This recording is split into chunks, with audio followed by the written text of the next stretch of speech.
नमस्कार साथियों, मेरा नाम है अक्षय और आपका स्वागत है दृष्टि आईएएस की इस नई वीडियो में। हाल ही में चीन के वैज्ञानिकों ने चीन के उत्तरी प्रांत में तकरीबन 4300 डायनासोर्स के फुटप्रिंट फॉसिल खोजे हैं। इस पूरी खोज को वैज्ञानिकों द्वारा डायनासोर्स को समझने के लिहाज से काफ़ी महत्वपूर्ण बताया जा रहा है और इसी खोज के बाद से ही लगातार शोधकर्ताओं द्वारा इस पूरे फुटप्रिंट फॉसिल पर खोज की जा रही है। ऐसे में ये पूरा विषय हमारे लिहाज से काफ़ी महत्वपूर्ण हो जाता है और आज की वीडियो में हम इसी विषय से संबंधित तमाम पहलुओं को समझने की कोशिश करेंगे। चलिए वीडियो शुरू करते हैं और सबसे पहले वीडियो की रूपरेखा को समझ लेते हैं, यानी उन बिंदुओं की बात कर लेते हैं जिनके माध्यम से हम अपनी चर्चा को आगे बढ़ाएंगे। तो वीडियो में सबसे पहले हम न्यूज़ यानी खबर को देखेंगे। इसके बाद जानेंगे कि चीन में जो हालिया खोज हुई है ये खोज है क्या, इसमें क्या क्या खोजा गया है और क्या क्या निष्कर्ष सामने आए हैं। इसके बाद इस खोज के महत्व को समझने की कोशिश करेंगे। ये खोज पूरी किस लिहाज से महत्वपूर्ण है, इस पूरी खोज के क्या निहितार्थ हो सकते हैं, क्या मायने हो सकते हैं, इस पूरी खोज से हमें डायनासोर्स के बारे में क्या समझने को मिलेगा उस पर बात करेंगे। और साथ ही पैरों के निशान जीवाश्म कैसे बनते हैं, फुटप्रिंट्स फॉसिल कैसे बनते हैं, इस पूरी प्रक्रिया को समझने की कोशिश करेंगे। इसके बाद डायनासोर्स के विषय में एक संक्षिप्त परिचय जानेंगे और डायनासोर्स के युग के बारे में भी एक संक्षिप्त विवरण प्राप्त करेंगे। अंत में एक प्रश्न पर बात करेंगे। प्रश्न प्रीलिम्स का है और आप वीडियो में बताए गए तथ्यों के आधार पर प्रश्न को हल करने की कोशिश कर सकते हैं। आज का जो पूरा वीडियो है वो सामान्य अध्ययन प्रश्न पत्र 1 से संबंधित है और आप इसे भूगोल और महत्वपूर्ण भौगोलिक घटनाओं जैसे खंडों से जोड़कर देख सकते हैं। वीडियो शुरू करते हैं और सबसे पहले आज की न्यूज़ देख लेते हैं। आज की हमारी खबर जो है वो इंडियन एक्सप्रेस के एक्सप्लेन्ड सेक्शन से है। हमारी खबर है dinosaur footprints in China, the discovery and its importance, यानी चीन में हाल ही में डायनासोर्स के फुटप्रिंट खोजे गए हैं, फुटप्रिंट के फॉसिल्स खोजे गए हैं। ये पूरी डिस्कवरी, ये पूरी खोज किस लिहाज से महत्वपूर्ण हो सकती है और इस पूरी खोज के क्या मायने हैं, इसी को लेकर इस पूरी खबर में, इस पूरी न्यूज़ में, इस आर्टिकल में बात की गई है। चलिए आगे बढ़ते हैं और सबसे पहले इस पूरी खोज के बारे में बात कर लेते हैं। तो हमने पहले ही देखा कि हाल ही में चीन के उत्तरी प्रांत हेबेई में वैज्ञानिकों द्वारा तकरीबन 4300 से अधिक डायनासोर्स के पैरों के निशान यानी फुटप्रिंट फॉसिल्स को खोजा गया है। और चीन से जो फुटप्रिंट फॉसिल्स प्राप्त हुए हैं, इन फॉसिल्स को अब तक खोजे गए सबसे बड़े फुटप्रिंट फॉसिल्स में से एक माना जा रहा है। और ये जो 4300 फुटप्रिंट फॉसिल्स हैं ये लगभग 9000 वर्ग मीटर के क्षेत्र में फैले हुए हैं। अब ये जो फुटप्रिंट फॉसिल्स हैं ये मुख्य तौर पर वैज्ञानिकों द्वारा जुरासिक और क्रिटेशियस युग के बताए जा रहे हैं, यानी इन फुटप्रिंट फॉसिल्स का निर्माण मुख्य तौर पर जुरासिक युग और क्रिटेशियस युग के दौरान हुआ था। इन दोनों युगों के बारे में आगे बात करेंगे, इन्हें आगे समझने की कोशिश करेंगे जब हम डायनासोर युग के एक उसको श्रेणियों में विभाजित करके उसे समझने की कोशिश करेंगे। इसके अलावा वैज्ञानिकों ने अपने शोध में बताया है कि इस पूरी जगह के यहाँ ये जो नई खोज हुई है, इस पूरी 4300 फुटप्रिंट्स में लगभग 4 अलग अलग प्रजातियों डायनासोर्स की 4 अलग अलग प्रजातियों के फुटप्रिंट शामिल हैं। और इसमें विशेष बात यह है कि इसमें से एक फुटप्रिंट ऐसा भी है, एक प्रजाति ऐसी भी है जिसके बारे में अब तक वैज्ञानिकों को पता नहीं था। तो इस तरह से ये पूरी खोज, ये पूरा निष्कर्ष काफ़ी महत्वपूर्ण साबित हो सकता है। इसके अलावा इस रिपोर्ट में ये भी बताया गया है कि इस पूरे क्षेत्र में शाकाहारी और मांसाहारी दोनों तरह के डायनासोर्स के फुटप्रिंट मौजूद हैं। दोनों में अंतर ये है कि जो शाकाहारी फुटप्रिंट्स हैं, जो शाकाहारी डायनासोर्स के फुटप्रिंट्स हैं, उन डायनासोर्स की लंबाई लगभग 15 मीटर के आसपास होती है, जबकि जो मांसाहारी फुटप्रिंट्स हैं, जो मांसाहारी डायनासोर्स के फुटप्रिंट्स हैं, उन डायनासोर्स की लंबाई लगभग 4 से 5 मीटर के आसपास होती है। इसके अलावा अब यहाँ सवाल उठता है कि आखिर डायनासोर्स चीन के उसी उत्तरी प्रांत में ही क्यों मौजूद थे। तो वैज्ञानिकों का अनुमान है कि इस उत्तरी प्रांत में ही व्यापक मात्रा में जल और जंगलों की उपलब्धता थी, जिसकी वजह से जानवर या खासतौर पर डायनासोर्स इस क्षेत्र में मौजूद थे, क्योंकि जब जल मौजूद होगा वहीं पर जीवन मौजूद होगा और जब जंगल मौजूद होंगे तो जंगलों की वजह से वहाँ पर जो शाकाहारी डायनासोर्स हैं उन्हें भी खाना मिल सकेगा, उन्हें भी भोजन मिल सकेगा। जबकि जब जंगल मौजूद होंगे तो वहाँ पर अन्य जीव भी मिलेंगे, तो इसकी वजह से जो मांसाहारी डायनासोर्स हैं उन्हें भी भोजन मिल सकेगा। और इसी वजह से इस पूरे क्षेत्र में हमें डायनासोर्स के फुटप्रिंट्स, डायनासोर्स की मात्रा काफ़ी ज़्यादा देखने को मिल रही थी उस वक्त। तो ये तो बात हुई कि चीन में नई खोज क्या हुई है। अब आगे बढ़ते हैं और इस खोज के क्या महत्व हो सकता है, इस पूरी खोज के मायने समझने की कोशिश कर लेते हैं। तो ये जो पूरी खोज है, ये फुटप्रिंट फॉसिल्स की जो वैज्ञानिकों द्वारा खोज की गई है, ये पूरी खोज वैज्ञानिकों के लिए काफ़ी महत्वपूर्ण साबित हो सकती है। और इस पूरी खोज के माध्यम से वैज्ञानिक प्राचीन जीवों की गतिविधियाँ, उनकी एक्टिविटीज़ को समझने में वैज्ञानिकों को मदद मिल सकती है। इस पूरी खोज के माध्यम से वैज्ञानिक डायनासोर्स के फुटप्रिंट के माध्यम से वैज्ञानिक उनके व्यवहार को, उनके बिहेवियर को समझने की कोशिश करेंगे। वो किस तरह से बिहेव करते थे, उनके सामाजिक आपस में किस तरह से व्यवहार करते थे, इसे समझने की कोशिश करेंगे। उदाहरण के लिए इस खोज से ये समझा जा सकता है फुटप्रिंट फॉसिल से ये समझा जा सकता है कि जो डायनासोर्स थे वो किस तरह से यात्रा करते थे, यानी वो समूह में यात्रा करते थे या फिर अकेले यात्रा करते थे। इससे पहले भी जो कई फुटप्रिंट्स प्राप्त हुए हैं, उन फुटप्रिंट से पता चलता है कि जो डायनासोर्स थे वो हमेशा ही समूह में यात्रा करते थे, यानी वो अकेले यात्रा नहीं करते थे बल्कि वो समूह में यात्रा करते थे। और साथ ही इन अध्ययनों से ये भी पता चला है, इन स्टडीज से ये भी पता चला है कि जो डायनासोर्स थे, डायनासोर्स के बच्चे हमेशा समूह के बीच में रहते थे। जैसे जो भी फुटप्रिंट्स होते हैं, उन फुटप्रिंट्स में जो बाहर का एरिया होता है वहाँ पर बड़े बड़े फुटप्रिंट्स देखने को मिलते हैं, जबकि जो अंदर का एरिया होता है वहाँ पर डायनासोर्स के छोटे फुटप्रिंट देखने को मिलते हैं, जिससे हमें ये पता चलता है कि जो डायनासोर्स का समूह होता था, उस समूह के बीच में डायनासोर्स के बच्चे होते थे, जबकि बड़े बाहर में बड़े डायनासोर्स होते थे। तो इस तरह से ये इनका एक स्ट्रक्चर होता था जिसमें ये यात्रा करते थे या जिसमें ये ट्रैवल करते थे एक स्थान से दूसरे स्थान पर। इसके अलावा पिछले कई अध्ययनों से हमें ये भी पता चला है कि जो डायनासोर्स थे वो यात्रा करते समय अपनी पूंछ को जमीन पर नहीं रखते थे, क्योंकि जो भी फुटप्रिंट्स हमें प्राप्त हुए हैं अब तक, उन फुटप्रिंट्स के पीछे हमें किसी भी तरह के निशान नहीं मिले हैं। ऐसे में जब डायनासोर्स यात्रा करते थे तो जाहिर तौर पर वो अपनी पूंछ को ज़मीन से उठाकर रखते थे, क्योंकि अगर वो ज़मीन पर रखते तो हमें उनके निशान भी देखने को मिलते। इसके अलावा इस पूरी खोज के माध्यम से ये भी पता चल सकता है कि डायनासोर किस तरह से उनकी चाल क्या थी और उनकी गति क्या थी, वो किस तरह से यात्रा करते थे, वो किस गति से यात्रा करते थे। उदाहरण के लिए अगर पैरों के निशान एक साथ आपस में ज़्यादा पास पास हैं तो इससे हमें पता चलता है कि डायनासोर्स दौड़ रहे थे। और अगर डायनासोर्स के पैरों के निशान काफ़ी दूर तक फैले हुए हैं, काफ़ी उनके बीच में काफ़ी ज़्यादा गैप है, तो इससे हमें ये पता चलता है कि डायनासोर सामान्य तरीके से चल रहे थे। हालांकि ये जो फुटप्रिंट्स प्राप्त हुए हैं, जो फुटप्रिंट फॉसिल हमें मिले हैं, इन फॉसिल्स के माध्यम से हम डायनासोर्स की प्रजाति की सटीक पहचान नहीं कर सकते हैं। एकदम से कौन सी प्रजाति थी इसको पहचानना काफ़ी मुश्किल होता है। हालांकि इन फुटप्रिंट्स के माध्यम से डायनासोर्स ये पता लगाया जा सकता है कि डायनासोर्स 2 पैरों पर चलते थे या फिर 4 पैरों पर चलते थे, और इस अनुमान के माध्यम से हम डायनासोर्स की प्रजाति का कुछ मोटा मोटा अनुमान जरूर लगा सकते हैं। तो ये तो बात हुई कि इस पूरी खोज का क्या महत्व हो सकता है। अब आगे बढ़ते हैं और जान लेते हैं कि पैरों के जो निशान हैं, जो फुटप्रिंट्स हैं, वो फॉसिल यानी जीवाश्म किस तरह से बनते हैं।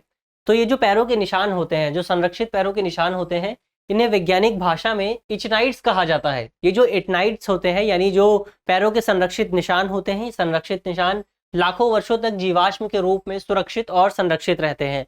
ऐसे में सवाल उठता है कि आखिर ये जीवाश्म बनते कैसे हैं, आखिर इनका निर्माण कैसे होता है। तो इस तरह के जीवाश्मों के निर्माण के लिए जो भूमि की ज़रूरत होती है, वो भूमि ना तो ज़्यादा नरम होनी चाहिए, ना तो ज़्यादा सॉफ्ट होनी चाहिए, ना ही ज़्यादा सख्त होनी चाहिए। क्योंकि अगर भूमि ज़्यादा कठोर होगी, सख्त होगी, तो बहुत कम फुटप्रिंट बनेंगे, फुटप्रिंट काफ़ी कम बनेंगे, और जो भी बनेंगे वो समय के साथ समाप्त हो जाएंगे।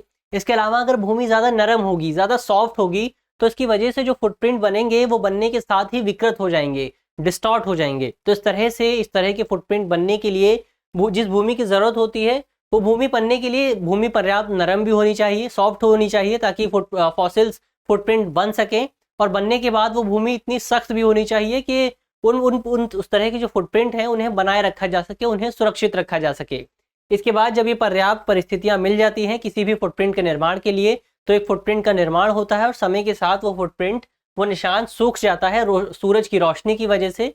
और जब वो निशान सूख जाता है तो इसके बाद ये और ज़्यादा सख्त हो जाता है। जब ये ज़्यादा सख्त हो जाता है तो इसके बाद इस पर धूल की परत जम जाती है, ज़्यादा से ज़्यादा धूल जम जाती है, या फिर इस पर सेडिमेंट की एक परत जम जाती है। इसके बाद ये पूरी तरह से ढक जाते हैं और समय के साथ ज़मीन के अंदर धंस जाते हैं। इसके बाद यहाँ पर हमें सॉइल इरोजन देखने को मिलता है, मिट्टी का कटाव देखने को मिलता है, और इसके कारण ये निशान समय के साथ ऊपर भी आ जाते हैं। तो इस तरह से हम कह सकते हैं कि मौजूदा समय में दुनिया में ऐसे कई फॉसिल फुटप्रिंट्स हैं डायनासोर्स के, जो अभी भी ज़मीन के नीचे दबे हुए हैं, और समय के साथ सॉइल इरोजन के बाद वो फुटप्रिंट्स ऊपर आएंगे और वैज्ञानिकों द्वारा उनकी खोज की जाएगी, और इसके बाद हमें डायनासोर्स के बारे में और ज़्यादा समझने में मदद मिलेगी। तो ये तो बात हुई पैरों के निशान के जीवाश्म किस तरह से बनते हैं। अब आगे बढ़ते हैं और डायनासोर्स के विषय में, डायनासोर्स के बारे में एक संक्षिप्त परिचय जान लेते हैं। तो डायनासोर्स को सरीसृपों यानी रेप्टाइल्स का एक समूह माना जाता है, जो कि पृथ्वी पर तकरीबन 140 मिलियन वर्ष पहले मौजूद थे। अब जब हम अपनी कल्पनाओं में जब भी डायनासोर्स का नाम सुनते हैं तो हमें हमारी कल्पनाओं में जाहिर तौर पर एक बहुत ही खूंखार, एक बड़े और एक ख़तरनाक जानवर की याद आती है। लेकिन ये जो कल्पना है हमारी, ये जाहिर तौर पर फिल्मों से प्रेरित है, क्योंकि फिल्मों में डायनासोर्स को इसी तरह से दिखाया जाता है। मगर असल दुनिया में डायनासोर्स इस तरह से नहीं थे। डायनासोर्स न केवल बड़े थे, बल्कि डायनासोर्स काफ़ी छोटे भी थे। यानी बड़े डायनासोर्स भी देखने को मिलते हैं और छोटे डायनासोर्स भी देखने को मिलते हैं।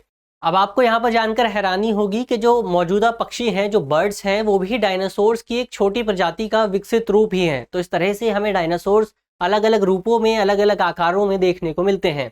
और जो डायनासोर्स हैं, साल 2021 की एक रिपोर्ट बताती है कि दुनिया भर में मौजूदा समय में तकरीबन 1545 डायनासोर्स की प्रजातियां मौजूद हैं, जिन्हें वैज्ञानिक आधार पर अलग अलग श्रेणियों में विभाजित किया गया है। और इन्हीं 1545 डायनासोर्स की प्रजातियों को हम मुख्य तौर पर 3 समूहों में, 3 ग्रुप्स में विभाजित कर सकते हैं। कौन कौन से हैं वो 3 ग्रुप? तो इसमें पहला ग्रुप है ऑर्निथीशिया, दूसरा ग्रुप है सोरोपोडा और तीसरा ग्रुप है थेरोपोडा। इन तीनों ग्रुपों को एक एक करके समझते हैं। तो पहला ग्रुप है ऑर्निथीशिया। ऑर्निथीशिया जो ग्रुप के जो डायनासोर्स होते थे वो शाकाहारी डायनासोर्स होते थे और मुख्य तौर पर पौधे खाते थे, यानी उनका जो भोजन था वो मुख्य तौर पर पौधे और पेड़ होते थे। इस तरह के जो डायनासोर्स होते थे वो 4 पैरों पर भी चलते थे और 2 पैरों पर भी चलते थे। इसके बाद दूसरे नंबर पर दूसरा समूह आता है, वो समूह का नाम है सौरोपोडा। सौरोपोडा समूह के जो जो डायनासोर्स होते थे उनकी गर्दन काफ़ी लंबी होती थी, जैसा कि हमें फिल्मों में भी देखने को मिलता है। और इस तरह के डायनासोर्स मुख्य तौर पर, इस तरह के डायनासोर्स का जो सिर होता था, जो ऊपर का हिस्सा होता था, वो काफ़ी छोटा होता था। इनकी गर्दन लंबी होती थी लेकिन इनके सिर का हिस्सा काफ़ी छोटा होता था। और इस तरह के डायनासोर्स सर्वाहारी होते थे, ऑमनिवोरस होते थे, यानी वो मांसाहारी भी थे और वो शाकाहारी भी थे। इसके बाद तीसरी प्रजाति थी थेरोपोडा की। जो थेरोपोडा प्रजाति के डायनासोर्स थे वो मुख्य तौर पर मांसाहारी डायनासोर्स थे, मांसाहारी समूह के थे।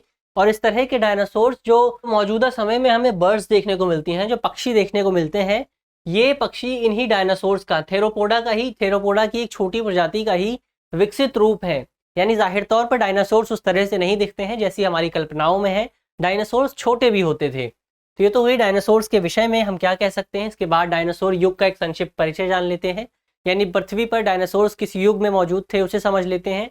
तो पृथ्वी पर डायनासोर युग को 3 श्रेणियों में विभाजित किया जा सकता है, 3 ग्रुप्स में, कैटेगरीज में विभाजित किया जा सकता है। पहली श्रेणी है ट्रायसिक युग की, दूसरी श्रेणी है जुरासिक युग की, तीसरी है क्रिटेशियस युग की। इन तीनों युगों के बारे में एक एक करके जानते हैं। तो पहला है ट्रायसिक युग। ट्रायसिक युग हमें मुख्य तौर पर 252 से 201 मिलियन वर्ष पहले देखने को मिलता था। हम जानते हैं कि इस पूरे युग के दौरान जो भी महाद्वीप थे, जो भी कॉन्टिनेंट थे, वो एक ही कॉन्टिनेंट में मौजूद थे।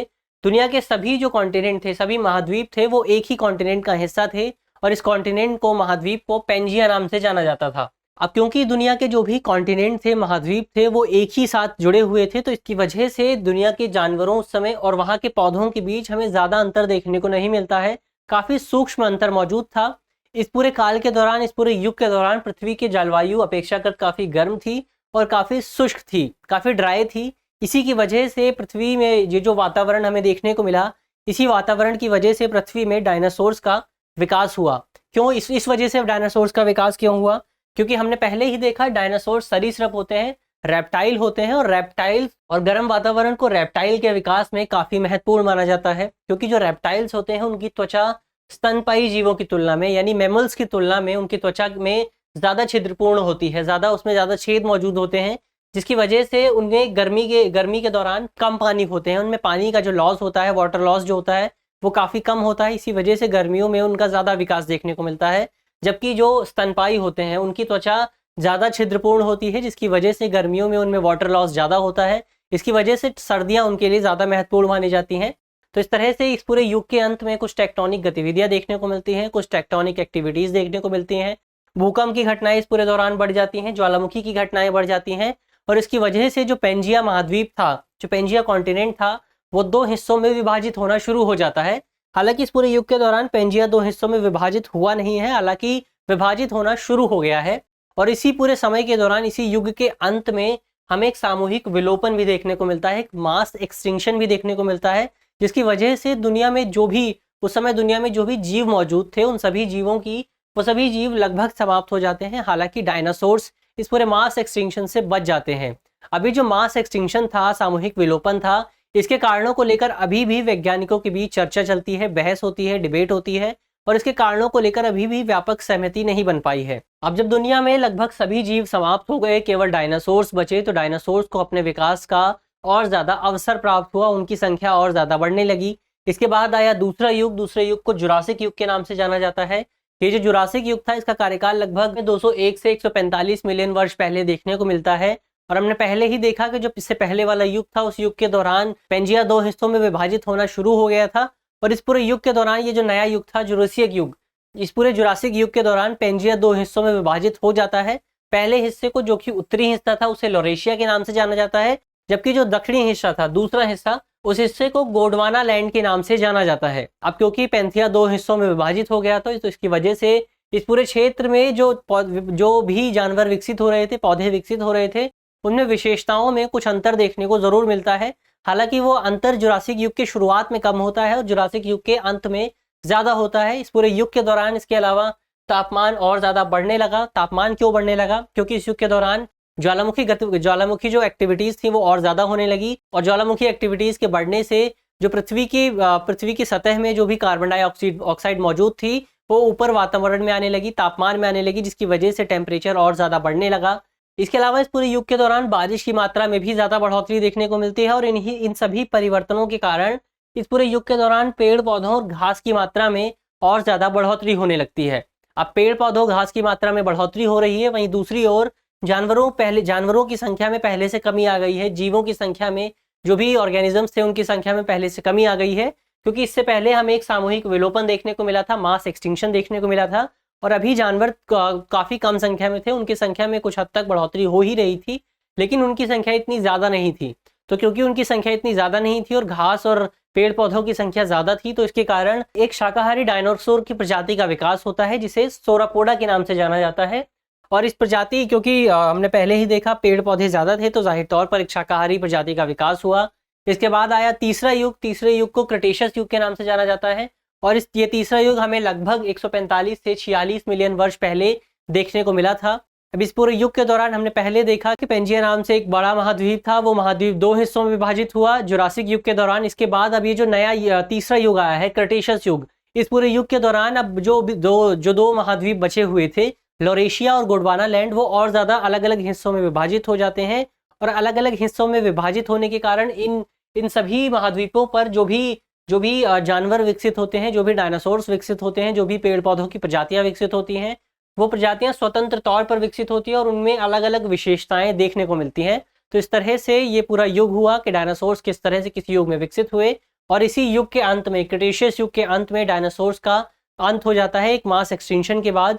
और इस मास एक्सटिंक्शन को लेकर दुनिया भर में तमाम तरह की थ्योरीज दी जाती हैं, तमाम तरह के सिद्धांत दिए जाते हैं। हालांकि वैज्ञानिकों के बीच इस पूरे एक्सटिंक्शन को लेकर भी अभी तक कोई सहमति नहीं बन पाई है। तो ये तो हुआ डायनासोर्स युग के संक्षिप्त परिचय। अब आगे बढ़ते हैं और अंत में एक सवाल पर बात कर लेते हैं। सवाल प्रीलिम्स का है और आप वीडियो में बताए गए तथ्यों के आधार पर सवाल को हल करने की कोशिश कर सकते हैं। सवाल है, निम्नलिखित में से कौन सा युग डायनासोर्स के विकास से संबंधित नहीं है? हमारे ऑप्शंस हैं, ऑप्शन ए डेवोनियन युग, ऑप्शन बी ट्रायसिक युग, ऑप्शन सी जुरासिक युग, ऑप्शन डी क्रेटेशियस युग। आप कमेंट बॉक्स में सवाल का जवाब दे सकते हैं। मुझे आशा है कि इस वीडियो के माध्यम से जिन भी बिंदुओं पर चर्चा की गई है वो आपको समझ में आएंगे, और अगर आपके प्रश्न पत्र में इससे संबंधित कोई भी सवाल आता है तो आप उसे आसानी से हल कर सकेंगे। इसके अलावा इसी तरह की अन्य वीडियो देखने के लिए आप हमारे चैनल को भी सब्सक्राइब कर सकते हैं। धन्यवाद।